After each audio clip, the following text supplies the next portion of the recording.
அண்மைச் செய்தி.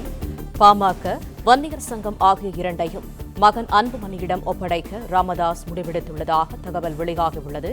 கூடுதல் தகவல்களை தருகிறார் எமது செய்தியாளர் பாண்டியராஜன். பாண்டியராஜன், முழு விவரங்கள் என்ன?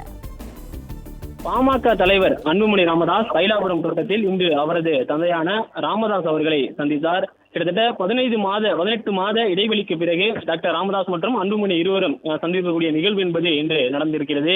தனது மகனை ஆற தழுவி ராமதாஸ் கண்ணீர் மல்க கட்டி அணைத்த அந்த காட்சிகளும் வெளியாகியிருந்தது.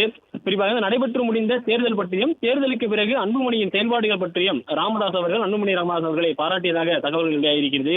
சமூக நீதி கணக்கெடுப்புக்காக அனைத்து கட்சி கூட்டம் போடப்பட்டதை பாராட்டியும் ராமதாஸ் அவரிடம் பேசியிருக்கிறார். விவசாயிகள் பிரச்சனைக்காக அனைத்து விவசாய சங்கங்களையும் அழைத்ததையும் சொல்லி வாழ்த்து செய்தியும் சொல்லியதாகவும் தகவல் வெளியாகியிருக்கிறது.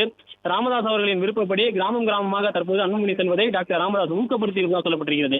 தற்போது அன்புமணி ராமதாஸ் அவர்கள் கிராமமாக சென்று மக்களை சந்திக்க போவதாக சொல்லியிருக்கிறார். ஏற்கனவே திருவண்ணாமலையை சென்றிருக்கிறார். கிருஷ்ணகிரிக்கு செல்ல இருப்பதாகவும் தற்போது தகவல்கள் வெளியாகியிருக்கிறது.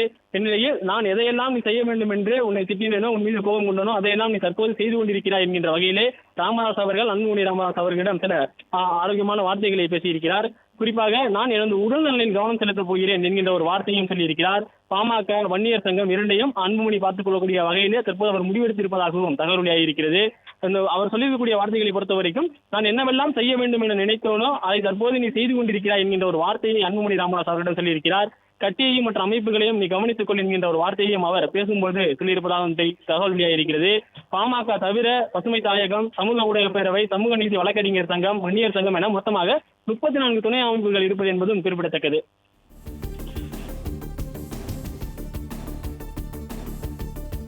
பிளே ஸ்டோர் மற்றும் ஆப் ஸ்டோரில் இருந்து பாலிமர் செயலியை QR கோடு மூலம் பதிவிறக்கம் செய்யுங்கள்.